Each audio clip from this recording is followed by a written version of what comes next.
اللہ نے اس معاشرے کے اندر امیر اور غریب کے ذریعے سے دونوں طبقات کو آزمایا ہے۔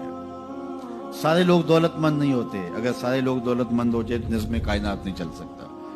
سارے لوگ ہی جو ہے وہ غریب ہو جائیں تو پھر بھی نظم کائنات متاثر۔ اس نے اوپر نیچے رکھا، یہ اس کا نظم ہے۔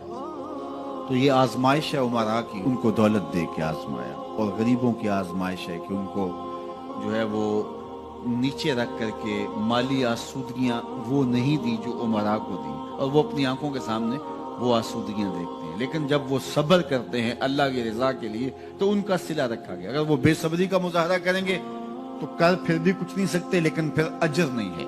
لیکن اگر وہ صبر کر لیتے ہیں کہ یہ اللہ کی تقسیم ہے کہ ان کو زیادہ دیا۔ عمومی طور پہ یہ ہوتا ہے کہ جن کے پاس زیادہ نہیں ہے وہ زیادہ دیے گئے لوگوں کے ساتھ حسد میں مبتلا ہو کر کے اپنی زندگی کو خام خواہ کی اذیت میں مبتلا کر دیتے ہیں۔ ایک مالی کمی اور جو ہے وہ ایک ضعف ان کے پاس موجود ہے، اور دوسری یہ بیماری اپنے ساتھ خود جوڑ لیتے ہیں، تو گویا وہ دو آتشہ تکلیف ہو جاتی ہے۔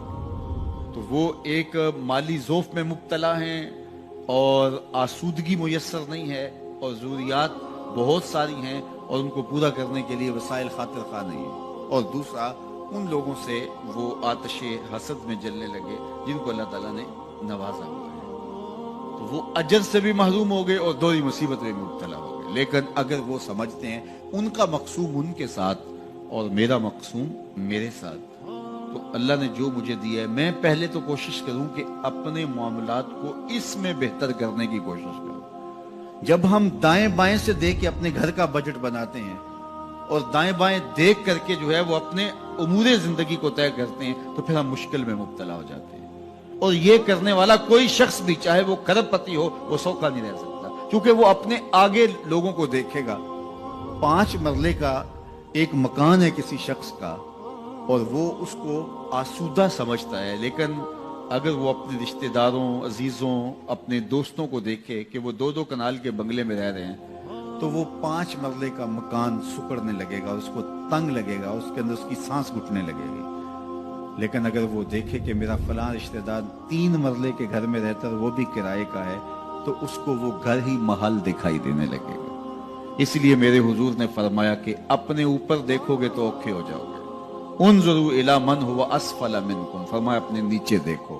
نیچے دیکھو گے تو زندگی سوکھی ہوگی، اوپر دیکھو گے تو زندگی اوکھی ہو جائے گی۔ اس لیے تمہیں جو دیا گیا اس پر مطمئن رہنے کی کوشش کرو، اس سے اجر بھی ملے گا، اور پھر اپنی چادر کو دیکھ کے ٹانگیں پھیلاؤ گے تو آسودہ رہو گے۔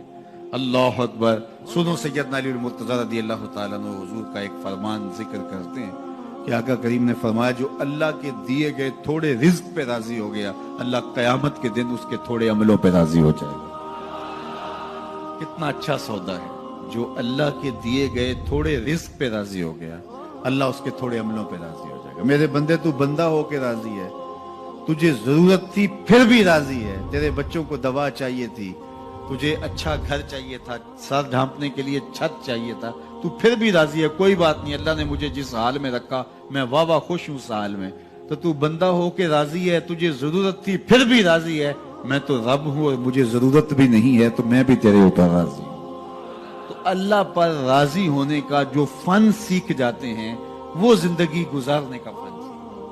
تو خام خواہ اپنے آپ کو مشقت میں ڈالنے کی بجائے جو میسر ہو اس میسر پر اللہ تعالیٰ کا شکر ادا کرنے کی عادت ڈالنی چاہیے، ورنہ اس سے بھی زیادہ تکلیف آ سکتی ہے۔ تو پھر یہ ماحول اور یہ ایسی